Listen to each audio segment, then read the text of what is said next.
Good day mga boss! Dito po tayo ngayon sa Graphicas Design Services. Meron kaming tarpaulin printing, sticker printing, assembly. Ayun, ang piprint natin ngayon, tarpaulin po. May color po yung gamit namin na printer. Large format po siya. Latest po ito na large format po, 2024. At tuturuan ko po ngayon kung paano mag-print. Ngayon, nasa Adobe Photoshop na po tayo. Pag tarp signage, 72 lang po ang resolution palagi. Ayan, pag aayusin na natin, punta ka sa image. Tapos, image size, ayusin po natin 72 kasi type po siya. Pero pag sticker po ulitin ko, 300 yung resolution. Po siya, Ctrl-Shift-S. Save as po siya as TIFF.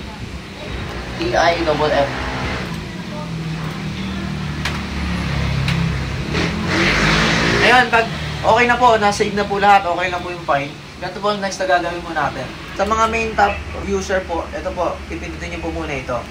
Yung XP 600 po siya. Ngayon, pag na-click nyo po siya, importante po ito to connect para sa software na sa main tab talaga.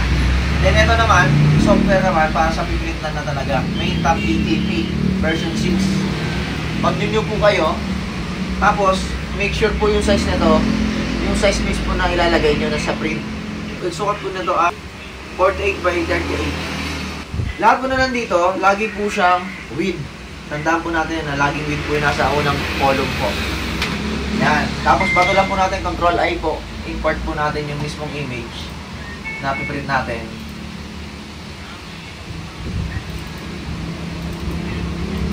Yan. Pag nandito na po tayo, Ctrl-P natin. Tignan natin yung properties po. Yung properties dito, guys. Ayan, pag tarpaulin po yung piprint natin, laging check po nito yung pinaka-resolution niya. 360 by 720. Ito naman, 360 by 720. Proceed na po tayo ngayon sa pag-print dito sa large format po natin. Pag-enter po natin, ito po yung accurate na settings po, mga kaibigan. Ngayon, sa mga gusto po bumili ng machine po, meron din po kaming binibentang machine. My Colors po siya, ang pinaka-brand niya. Napakabilis po nito i-set up, napakabilis po nito ayusin, guys. Napakaganda rin po na after sales po nito. Lifetime after sales po siya. Yung pinaka-support niya, lifetime po siya.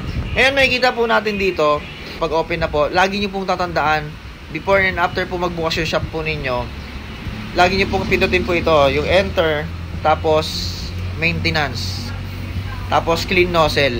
Lagi po tayo mag-clean nozzle before po tayo mag-print. After po nun, pag okay na po yung clean nozzle, pindutin po natin tong nozzle test.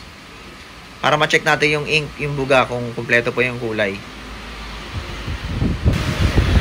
Ayan, pag bungi-bungi po yung kulay niya, uulitin lang po natin palagi yung ano natin, yung pinaka-nozzle check po niya para bumaba po yung mga ink.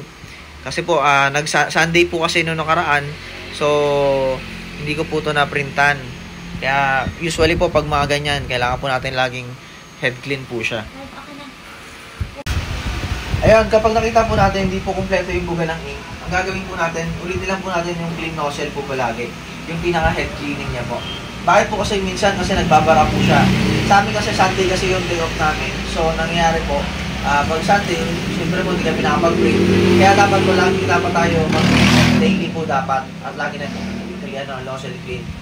Ngayon po, dahil easy maintenance po ito, yung pinaka my color po, napakabilis po nito i-maintain po. Hindi na to kailangan po yung mga manual pump, etc. Ano lang po talaga to, head clean lang.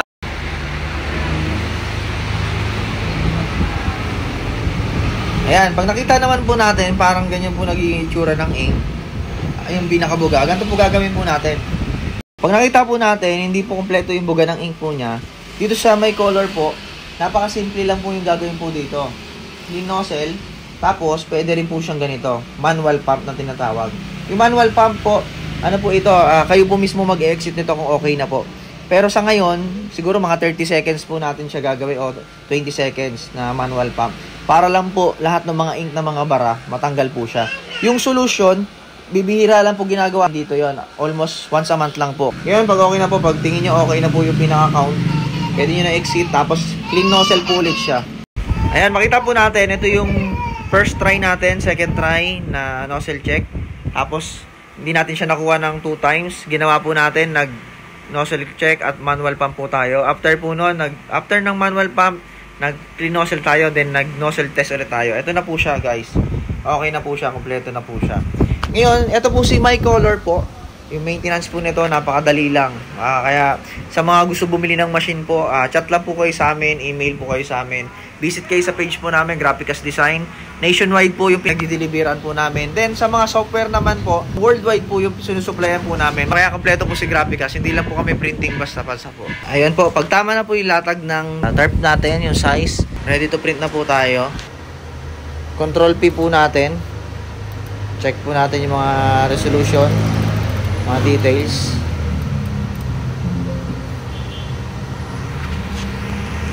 For printing na po tayo, guys.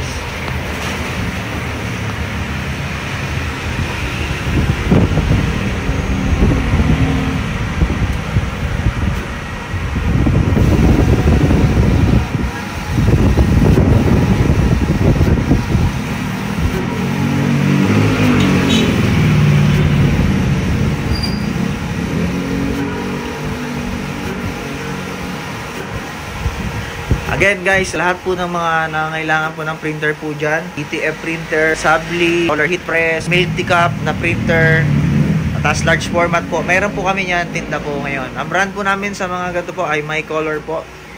Visit lang po kayo guys sa page po namin, Graphicas Design Services.